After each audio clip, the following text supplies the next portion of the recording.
النصر والعافية وارزقنا خدمته ورضاك. صلى الله عليك يا مولاي يا رسول الله وآل بيتك المظلومين. صلى الله عليك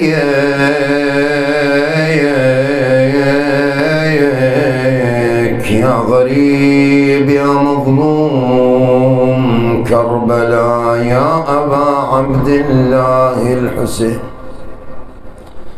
سلام على آل ياسين.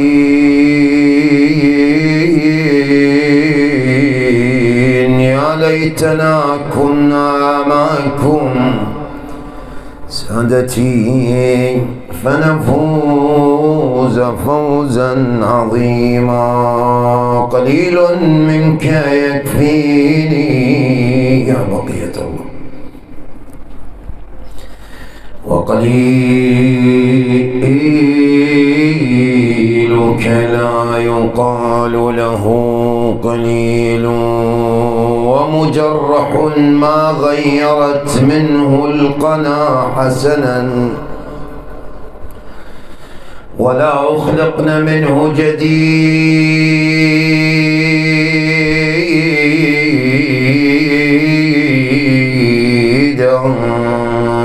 وتظله شجر القنا حتى أبت. أرسل هاجرة إليه بريدا، وثواكل بالنوح يسعد بعضها. أرأيت ذا ثكلا يكون سعيدا،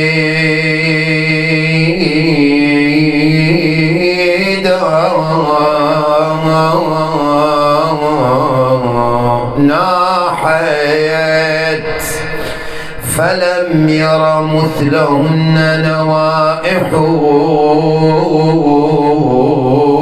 إذ ليس مثل فقيدهن فقيدا.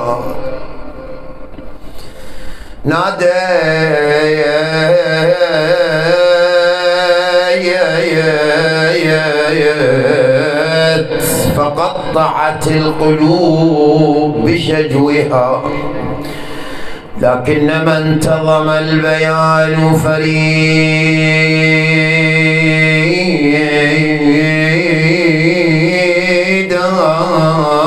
نادت بتعليل إنسان عيني يا حسين أخي، وعقد جماني المنضودة. ماذا تريدين يا زينب؟ قالت ما لي دعوتك لم تجبني يا أخي، وما عودتني من قبل ذاك صدودا.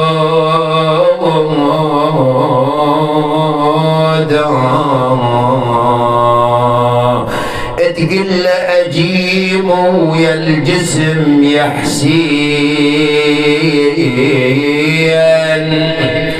راسك من يروح.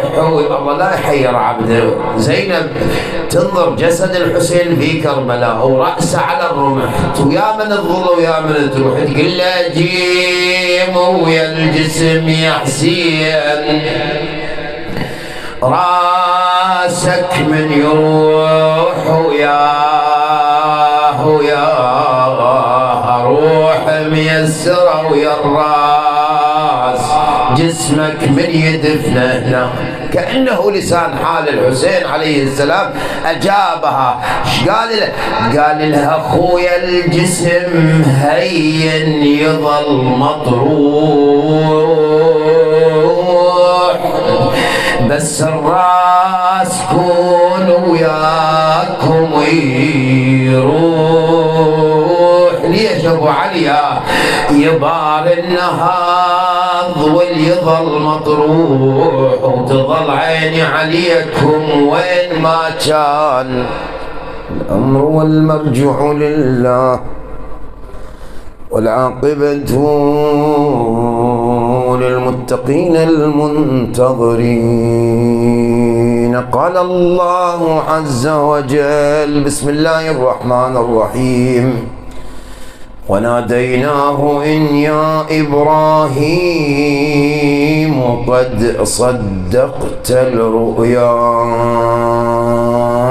خذ بأيدينا إلى رضاك ببركة دعاء إمام زماننا ولتعجيل فرجه وسلامته وخدمته ورضاه، بركة ذكر محمد وآل محمد. صل على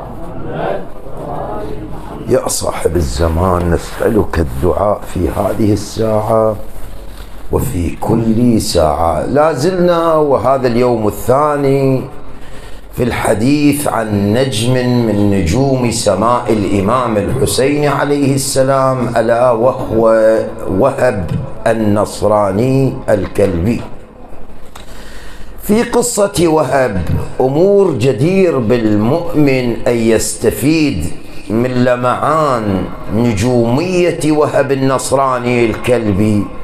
فيها مفاصل كثيرة، ومن أعظم المفاصل التي تمس حياتنا اليومية وتمس أمور مجتمعنا، آباء، نساء، أطفالا، صغارا، كبارا، المثقف، الدولة المدنية، الحضرية، كلها تستفيد من هذا المبحث، وهو مبحث الرؤيا، ما نعبر عنه بالأحلام. هذا الذي يتراءى إلينا حينما ننام، تتراءى إلينا مجموعة صور وحوادث فلا نعرف ما الذي يجري بعدها، هل لها واقعية، هل ليس لها واقعية. فاليوم نحاول أن نبحث قضية الرؤى والأحلام بحث مبسط، نحاول أن نلم ببعض أطراف هذا البحث. لو لم يكن القرآن قد ذكر الأحلام أو الرؤى، لكان كل واحد منا لو حدث صديقه أو صاحبه أو أهل بيته وقال له: أنا البارحة رأيت وأنا نائم رأيت أشياء غريبة، رأيت كأني في كربلاء أزور، رأيت أن فلان قتل فلان، رأيت أن طيرا وجد كنزا، لكان كل واحد يجيب بهذا الجواب: كيف ترى الأشياء وأنت مغمض عينك؟ لو لم يذكر القرآن طبعا صحيح، لو لم يذكر القرآن الرؤى كل واحد يرى رؤيا لكذبناه وقلنا له: أنت نائم مغمض عينيك، أنت كيف رأيت؟ لكن لما القرآن ذكر قضايا الرؤى كما في قضية إبراهيم الخليل عليه وعلى نبينا وآله السلام: إني أرى في المنام شنو؟ إني أذبحك. رؤيا هاي، وهم قال إني أرى وين؟ في المنام، هو قال في المنام. أو مثلا رؤية يوسف الصديق، نبي جاء لأبيه وقال: يا أبتا إني رأيت 11 كوكبا والشمس والقمر لي ساجدين. قال: لا تحدث برؤياك. نبي رأى، قال: إني أرى وين؟ في المنام. أو مثلا قضية السجناء اللي في زمن يوسف، ماذا قال؟ إني أرى، أنا رأيت رؤيا وصاحبي رأى رؤيا، هذا رأى كأني أعصر خمرة، وهذا يرى أن الطير يأكل من رأسي. قال: أنا أخبركم بس تصدقوني؟ قالوا: أخبرني. وأخبرهم. ووراء فترة قضية صارت واقعية، تأويل النبي يوسف عليه السلام، ووراء فترة رأى الملك 7 بقرات عجاف يأكلن السمان، ورأى سنبل، ورأى كذا. والنبي هم ذكر القرآن لرؤية، وقضايا القرآن وروايات أهل البيت ذكرت الرؤيا، هاي نسميها أنا نسميها أحلام، ذكرت الرؤيا. إذن شنو؟ إذن الرؤية قضية واقعية، ليس ودققوا لي، خلينا نثبت النقطة الأولى هاي. إذن القضية، قضية الرؤية قضية واقعية ليست خرافية. واحد يقول العنقاء تجيك تاكلك، هن يقول لك العنقاء هذا مدري يفعل مدري شنو هاي قبل أهنه ام الوحش شنو. وتعابير عندنا ما احب اجيب الفظعه، طنطل وام الليف وعندنا هيك اكو قضايا وين ما لها صدق، هاي ما لها واقعيه. لكن الرؤيه لها واقعيه، القران ذكرها وبعد واقعيتها تريد تثبته انت وانا كم راينا من الرؤى والاحلام. هسه نجي الصادق منها نجينا ان شاء الله. فهاي اول نقطه. السؤال الثاني، عندي مجموعة أسئلة الليلة. السؤال الثاني إن الرؤية بدت ويا خلق البشرية، يعني الله عز وجل لما خلق آدم إني جاعل في الأرض خليفة، أول ما نزل آدم عليه وعلى نبينا وآله السلام وعليكم رأى رؤية؟ لا، ما عندنا. شوي دقيقة أقول هاي مسألة علمية، ما عندنا رواية ولا عندنا قصة تذكر أن آدم عليه السلام وابن هابيل وشيث، ما عندنا يعني الرؤية ما كانت موجودة. الرؤية ما كانت موجودة. لمتى وجدت؟ عندنا رواية للإمام الهادي سلام الله عليه، سئلوه قالوا له يا ابن رسول الله هذه الأحلام والرؤى هل هي موجودة من قبل؟ قال لا. هو الإمام يقول، قال سيدي متى؟ قال بعث الله نبيا إلى قومه وقال صلوا صوموا لا تفعلوا الحرام لا تشربون الخمر لا تزنون.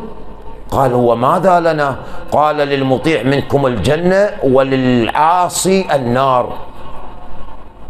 قيل وأين الجنة والنار؟ قال بعد الموت. فقالوا نرى أن أمواتنا يكون رفات، عظامهم تنخر وتأكل الأرض والدود، وين الجنة والنار؟ فازدادوا عنادا وبغضا بالنبي. ليلة وهذا النبي ليلة من الليالي وإذا قومه جلسوا كل واحد يتحدث، قال له أنا نائم رأيت مدري شنو، أنا نائم رأيت كذا أمر. فاجوا للنبي قالوا له تعال احنا ما مصدقينك، بس احنا البارحة كل واحد مدري شنو شاف. قال لهم هذا اللي رأيتموه مثله في عذاب القبر، مثله. فبعضهم آمنوا وصدقوا. إذا شنو السؤال الثاني؟ خلينا نخلصها ما عندي شغل يم. القضية الثانية إن الرؤية إذا واحد سألك من زمن آدم، لا مو من زمن آدم عليه السلام، النبي آدم عليه السلام وعلى نبينا، لا. زين الرؤية ما هي فائدتها؟ هاي السؤال الثالث أنا أسألت وياك حتى نروح شنو معنى رؤية مولانا وهب عليه رضوان الله تعالى عليه وعليه السلام. القضية الثانية شنو فائدة الرؤية؟ زين هسه احنا ننام ونرى الرؤية، شنو فائدة الرؤية؟ الرؤية فيها فوائد كثيرة. أول شيء تصديقا للأنبياء، مثل هسه هاي القضية اللي ذكرت لك الأخيرة، صدق النبي. وحدة يقول تبشير، هو النبي صلى الله عليه وسلم يقول الرؤية تبشير للمؤمن، يبشرك. وعندنا تحزين وتهويل من الشيطان، وراح اجي لك اذا واحد شاف رؤيه ولدك بنتك زوجتك عائلتك اذا رأت رؤيه مو جيده ماذا يفعل الانسان؟ عندنا روايات تقريبا 7 افعال سريعه تفعلها، اذكرها بعد لحظات. فتبشير، واحد يتبشر بالرؤيا، سوالف عمل طيب طاهر، واذا صدق قدم بالليل هو نايم هم شاف احد الصالحين احد الاولياء احد المعصومين ابتسموا بوجهه قال بارك الله فيك. قال بارك الله فيك. واحد يذكر الله يرحمه النوري محدث النور استاذ الشيخ عباس القم، واحد بالليل رأى النبي صلى الله عليه وآله، قال يا رسول الله أريد أزور أحد أولادك، كان مجمع لي بعض الأموال، ورد أزور أولادك، بعضهم مسموم، بعضهم بالسيف، بعضهم بالبقيع، بعضهم سامراء، بعضهم بغداد، بعضهم كربلاء، بعضهم خراسان. ماذا قال له النبي؟ قال زر أقربهم إليك. أقربهم، يقول كان أقرب إمام معصوم إليه هو الإمام الرضا. فيقول قلت للنبي قلت له يا رسول الله علي بن موسى الرضا؟ يقول قال الرسول صلى الله عليه صلى الله عليه صلى الله عليه. ياهو صلى الله عليه ساعدني علي، الله يرزقنا زيارتك قول آمين. فبشارة تجي للمؤمن، توجيه أحيانا يتوجه. اكو عندنا في بعض المعطيات الرؤيا يتوجه، بس مو كل رؤية انت وانا نعمل بيها، لا راح نجي انه الرؤى منو اللي يأولها، منو اللي يبينها لك، مو كل انسان. احنا النبي يوسف نبي لو مو نبي؟ اول رؤيا رآها ما عرف تفسيرها، ما عرف. قال يا أبتاه إني رأيت في المنام، يعني مضمون الآية 11 كوكبا إني أرى الساجدين إلي كوكب. قال لا تقصص برؤياك، ما تسولف. ليش ما عرفه يوسف سلام الله عليه على نبينا آدم النبي؟ ما عرفه. بعدين من دخل السجن ألقي في البئر، اشترت القافلة سيارة، خذوا المصر، اشتروا العبيد، اشتروا عبد، بقى بالقصر وامتحانات من زليخة وعليه ما عليه إلى أن وقع. وين راح للسجن. وبالسجن ايش قال؟ قال اشتبيناه وعلمناه من تأويل هناك اشتبيناه وعلمناه. احنا علمناه، انت ياهم علمك. قال له بابا انا شفت رؤية. قال له شنو شفت؟ قال له بابا كان راكبه بسياره. قال له بابا تشتري بيت جديد. منين جبته؟ انت شلون مثلا واحد من يمه يتبرع ويحكي استغفر الله شلون يصير؟ قال له بابا انا حصلت لي خاتم بالرؤيه. قال لي الله يرزقك ولد. من جبته؟ انت منين جبته؟ تدري هي الروح وين تروح؟ تدري جاي تشوف؟ زين الخاتم اللي انا اشوفه واذا انت نفس الخاتم ما تصير يا عزيزي. دير بالك. يقول الله عز وجل بالقرآن يقول ولو تقول علينا بعض الأقاويل. الله من باب التعريض يهدد، مو النبي يهدد النبي إن على مودنا، مو النبي ما يتهدد. يقول له ولو تقول، لا تتقول، لقطعنا منه الوتين وأخذناه باليمين وما كنتم عنه بحاجزين. زين احنا شو نسوي؟ قاعد هو مبتسم ومرتاح وتو مخلص شارب السكانتين شاي. قال البارحه شفت رؤيه. قال له سولفه. قال له والله كانه طول دجاجه بيضه. قال تروح للحج. انت شلون تقول هالكلمه؟ قال هاي منين جبتها؟ انت ما تخاف على الله؟ ما يلفظ من قول الا لديه شنو؟ واحد يصير محتاط يدير باله، لا يستعجل. انا الشيء ما اعرفه، هسه اسالني قل لي الطياره ايش قد وقودها والله ما ادري. قل لي القطار ايش قد وقودها هاي السفره من بصره للحله والله ما ادري. قل لي مثلا عدد لي اسماء ما اقول لك الامام علي سلام الله عليه، الامام الحسن، الامام الحسين. هسه ذيك ترى مال ما ادري علم، لان العالم اللي يقول ما ادري هذا عالم. ما كل شيء تدري. فاحنا قصدي بعض قضايا انت اتصلوا بي بعد يوم، يعني انا كنت الشاب احبه ولحد الان احبه. قال لي شيخنا الو، قلت له الو. قال انا امي شافت بعالم الرؤيه، شافت ناظره بعالم الرؤيه بالمنام نايمه، وبالمنام ناظره نذر 4 دجاجات. قلت له قالوا شيخنا وتقول لي اخاف فإلا جيب الدجاجات. قلت له عمي علي ما تخاف. زين اذا امك بالزوجه بالرؤيه مثلا، واذا زوجتك اتطلقت بالرؤيه، واذا ماتت امك بالرؤيه، ما يصير. احنا تشوفه بالرؤيه ما يثبت عليك يا جماعه، ما يثبت. هسه راح اجي لك ان شاء الله، بس انتظرني. لو تشوف لك مرجع، هسه هم اخاف اقول معصوم، بس لو بدي يجينا الموضوع ما يصير اقول والله انا شفت بالرؤيه عندي نذر. نذر ما يصير نذر بالرؤيه. اذا باليقظه عليك نذر وجب عليك. فقصدي اكو عندنا مشاكل، والله انا هذا احبه وذاك ما احبه، وهذا ليش؟ والله بالرؤيه. شنو بالرؤيه؟ يا اخي بالرؤيه شفته بابره ينبش ما تصير يا عم. الرؤيه تحزين مرات من الشيطان. فموضوع الرؤية دقيق يا جماعة. هاي الأحلام هواي عندنا مشاكل بقضايا الأحلام والرؤى. وانتم تتذكرون بأيام الثمانينات هذا اللي هسه لقاء تلفزيوني موجود، شايف بالرؤية ومسولف بجماعته، قال لهم كأني ظاهر أنا ضد النظام، اريد اقتل النظام أيام ذاك الثمانينات. فمسولف الصحبانة صاحبه، مسولف الواحد ثاني، وراح ما أدري رئيس فرقة ما أدري يسمونه هذا فرع، بلغوا وإذا يأخذونه يعدمونه على أساس رؤية. إيه واقعا يعني. واكو فصول، انا شفت قضايا ما احب اسولف لها، ما اريد اخلي المجلس يروح فصول. فشاهدي، فالرؤيه بيها فوائد الله عز وجل ينطيها، لكن لابد نعرف وين الفوائد وين زين. هاي وحده. القضيه الرابعه على عجاله، انا 6 قضايا عندي. الرابعه من القضايا، زين شيخنا سؤال، إذا أنا بالرؤيا رأيت، يا أرجوكم خلوا بالكم يا هالقضية، إذا رأيت نبي أو معصوم، معصوم إمام أو نبي، إذا رأيته، هاي الرؤية شيخنا صادقة لو كاذبة؟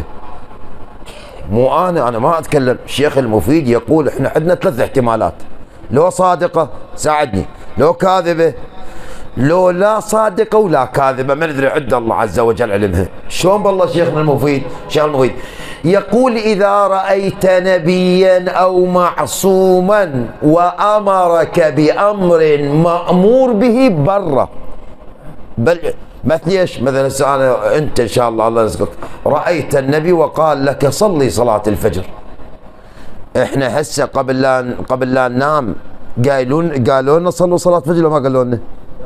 قالوا صوموا شهر رمضان. هسه الآن رأيت نبي أو ما رأيت نبي، أنت مأمور تصوم شهر رمضان لا ما مأمور؟ مأمور. يقول إذا رأيت معصوم وقال لك على أمر واجب بالدنيا عليك قبل المنام، أو أمرك أن لا تفعل قبيحا، قال لك لا تشرب الخمر، هذا يقول صدق هاي الرؤية صادقة، هاي صادقة. زين الكاذب شلون؟ يقول إذا جاك معصوم استغفر الله وقال لك اشرب الخمر واقطع الصلاة، هاي صادقة لو كاذبة؟ كاذب.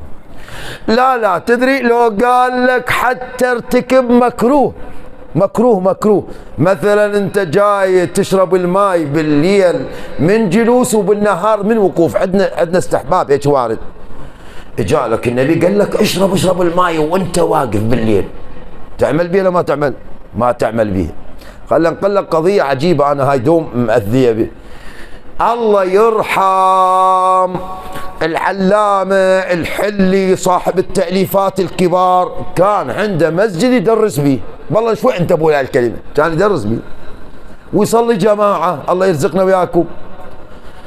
يقول كان اكو بالديرة فد واحد مجنون عقله، يعني مو مجنون يعني مصاب عقله، فهو يدرس يدخل هذا اللي مصاب بعقله المجنون، فيقول للطلاب يقول لهم اخرجوه، مجنون خطير مريض شقق ملابس طلعوه. بالليل راى النبي، قال ليش تطرد؟ ليش النبي رأى صلى الله عليه وآله، قال له ليش تطرد المجنون؟ هذا مريض وفس. يوم ثاني جاي يدرس عنده خضر المجنون، ايش قال له؟ قال لهم طلعوا. هو البارحة ايش قال له النبي؟ ها احسنت، طرده. بالليل جاء النبي قال له مجنون مريض هذا ليش تطرده؟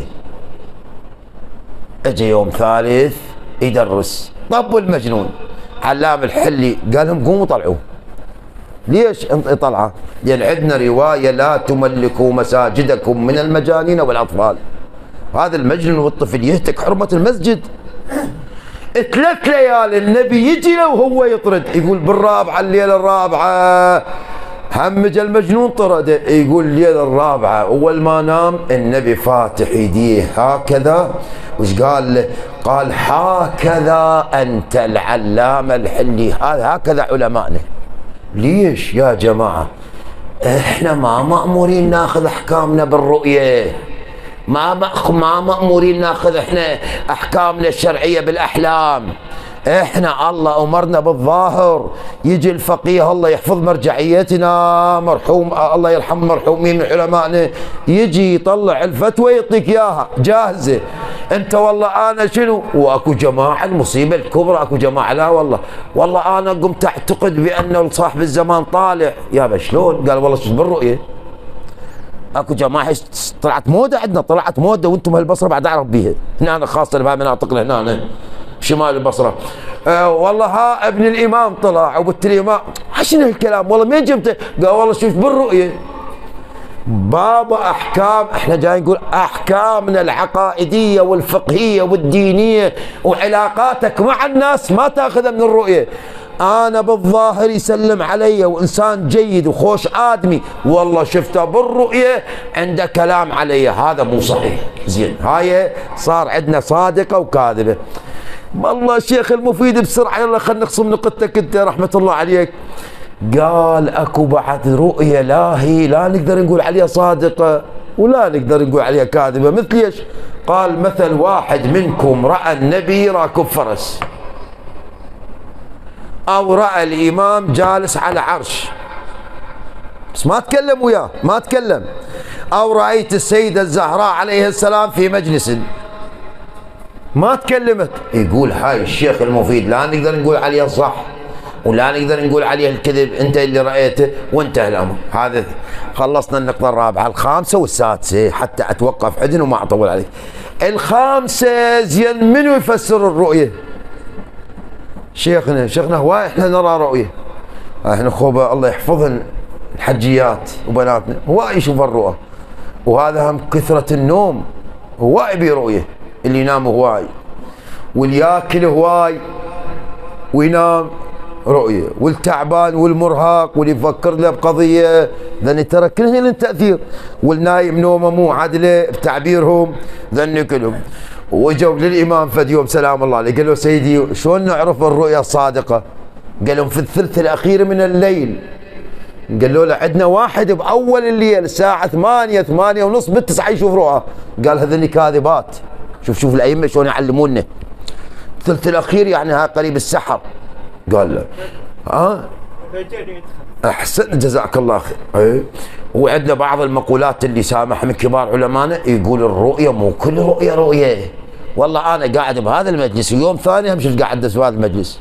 البارحه قريت يمكم انا ورحت بالليل هم شفت نفسي جاي اقرا. احتيادي انا اقرا يمكم اشوفكم يوميا هالوجوه الطيبه واشوف ايش قد جميله. تعبان اشوفكم. لا يشترط بالرؤيه اول شيء ان تكون واضحه اولا.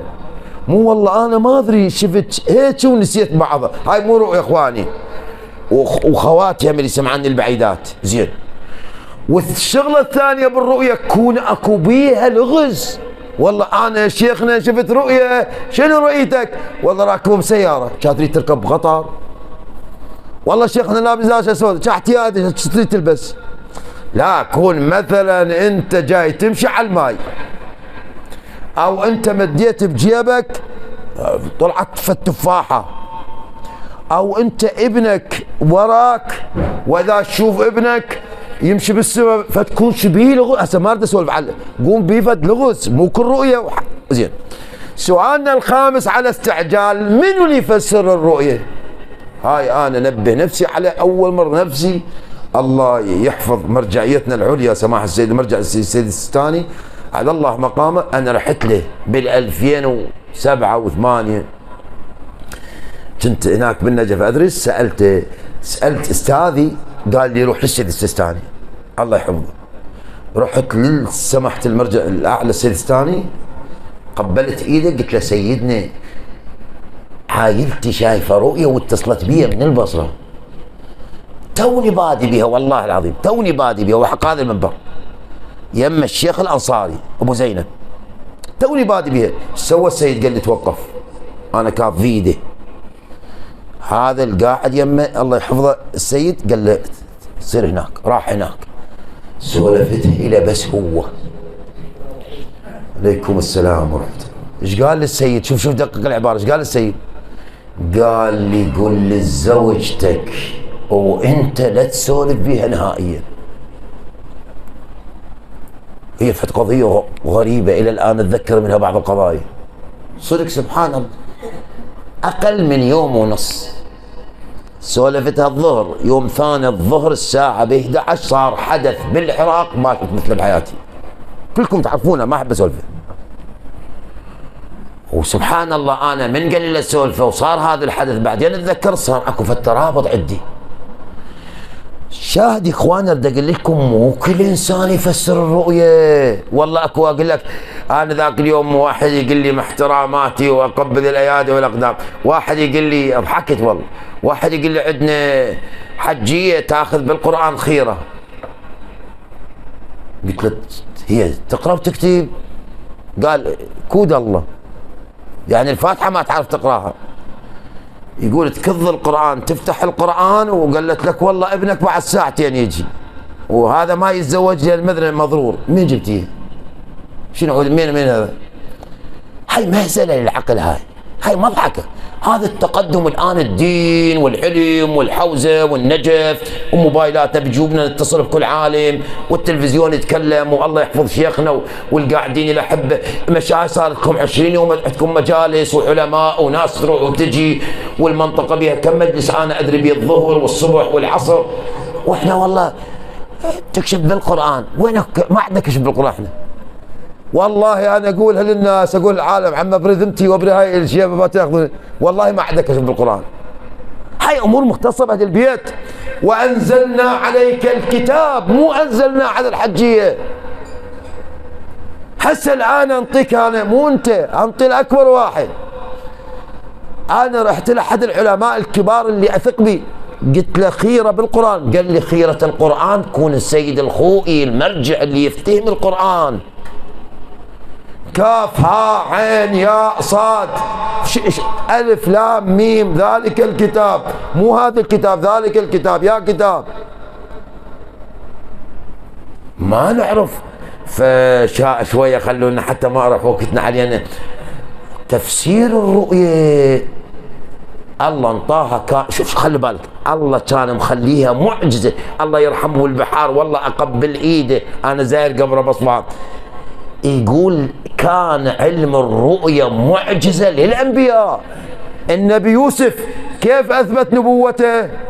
كيف دخلت الأمة مال مصر كلها بدينه؟ كيف آمنوا؟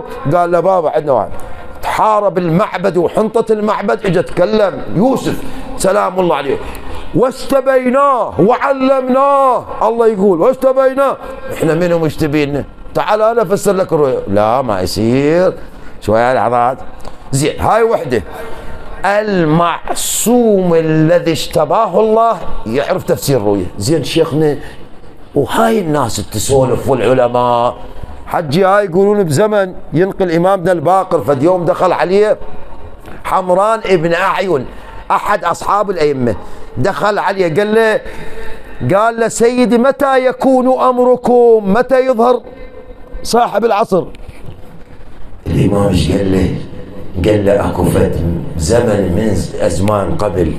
الامام يقول له قال له اكو فد رجال طيب مثل هالوجوه الطيبه عنده حكمه الله يحفظ ابائنا وكبارنا. قال له وعنده ولد ما يمشي بسيرته، هاي المشكله. قال له اكو ملك اذا صار عنده قضيه يودي عليها الرجال، بس ابنه ما ياخذ من عنده. فيروح الملك، يروح للملك قال له تفضل، يسأله يجاوبه.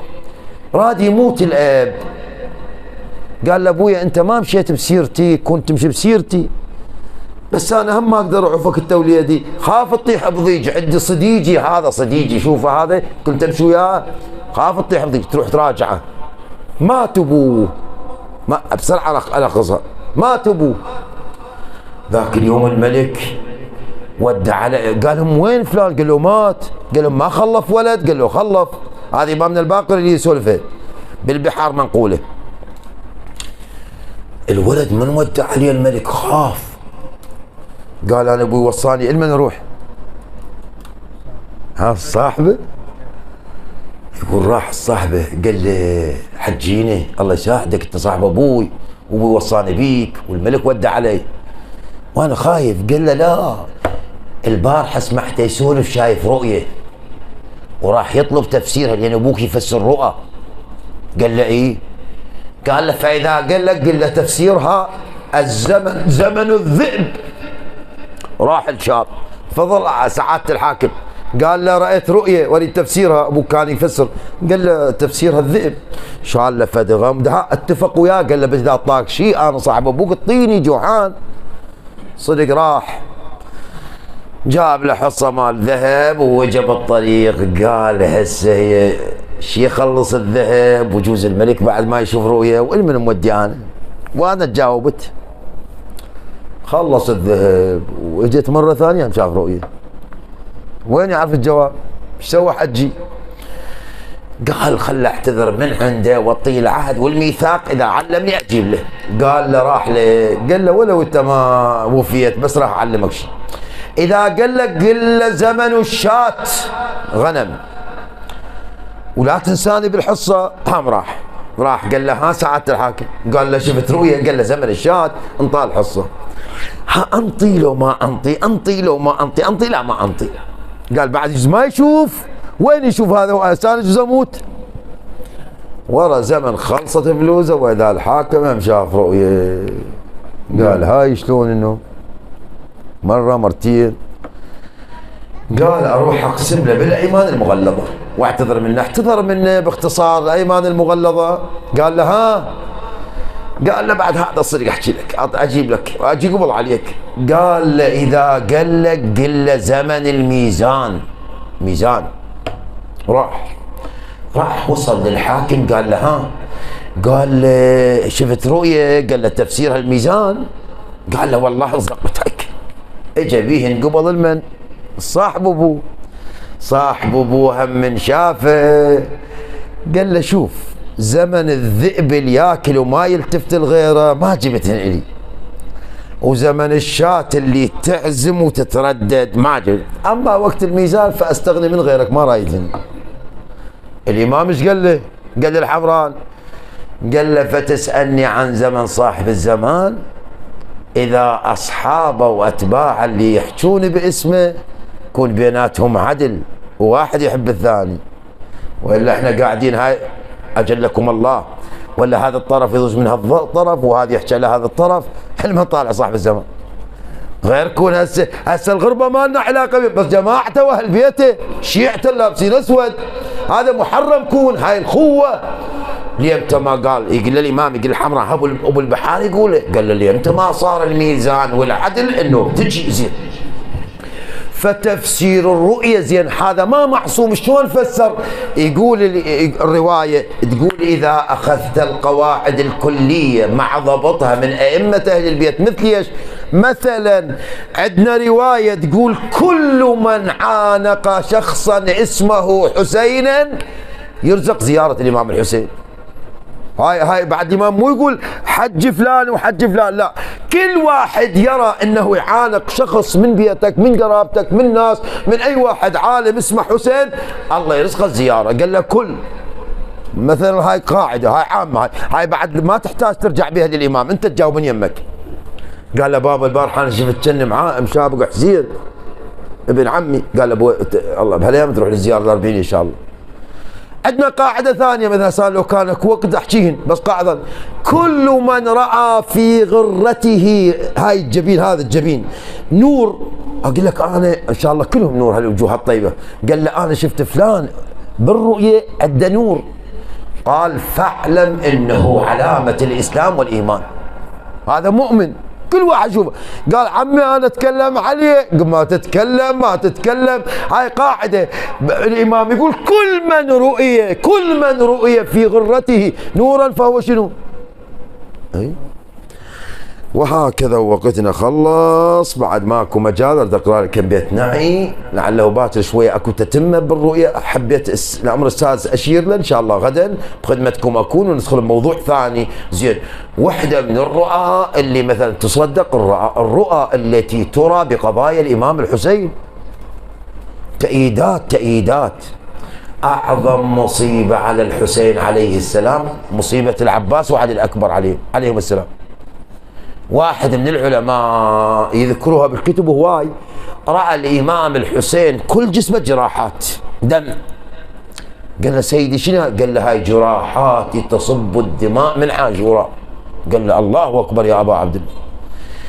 9 أيام من محرم يقول رأيت الإمام الحسين، يقول رأيت كل الجراحات طيبة، كل الجراحات طيبة، بس لقيت جرحين باقي بجسمه. قلت له سيدي وين جراحاتك؟ قال دموع شيعتنا أيام محرم تمسح. صدق الإمام الحسين يفرح. قال له سيدي مسحن جروحك؟ قال له نعم. قال له بس جرحين بقى. قال له المن والمن؟ قال له ذني ما يروح يوم القيامة. مستعد حج تسمحين؟ تقدر تطيب نبدأ من عندك؟ قال له الأول جرح أخي أبي الفضل العباس كسر ظهري، بعد الماء ينكسر قلبه، خليه يتوسل بابو فاضل. قال له والثاني سيدي؟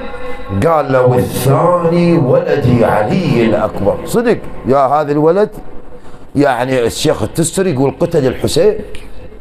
حسين لو ما مذبوح لمات على ولد علي الأكبر. تدري ليش؟ لأن شبيه رسول الله. تدري ليش؟ لأن فلذت كبده. والولد احنا شايفين ابوي الله شافه وليدي وليداتكم، قولوا امين وبناتنا. يقول من نادى علي الاكبر عليك السلام مني ابدا يا حسين. ايش نادى الحسين؟ الله اكبر. نادى علي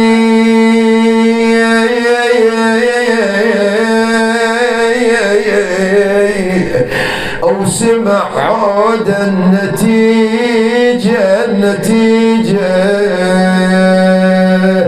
وصار حسين ما يندم طريق درب. الله اكبر ابو علي سوى بيك. وظل حسين ما يندل طريقه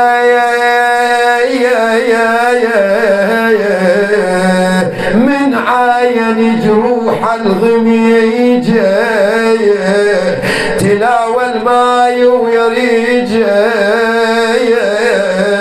والله وتلاهبت روحه مثل نار الحريجه. وصل لولده يقول ما خلى فرسه يقف رمى بنفسه. لما وقع على ولده شو يقول له؟ يقول له يا شبه المصطفى يا سيام يا شبه المصطفى سيد الأكوان يا شبه حيدر مطوع الجايان يا عمر البتول وساسي الاشجان. اسمعها يا الحج الكلمة هاي شباب. يا عمر البتول وساسي الاشجان. قول ابويا يقول ابويا الك مول الماي عطشان.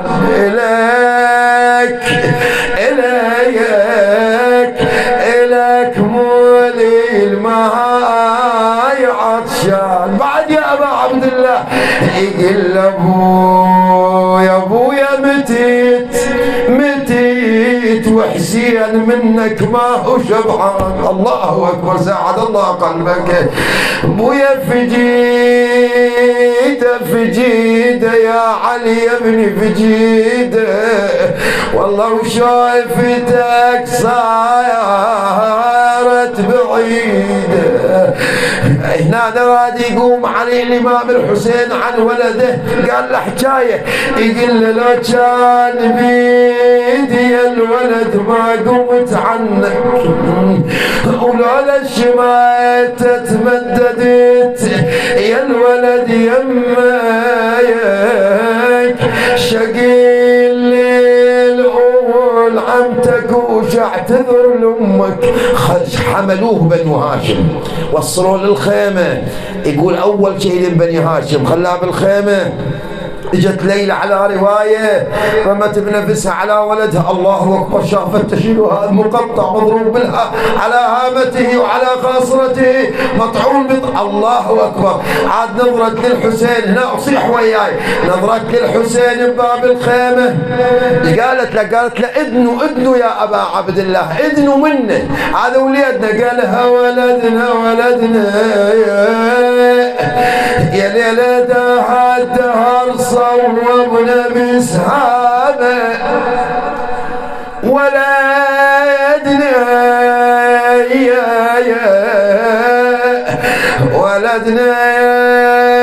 انا ما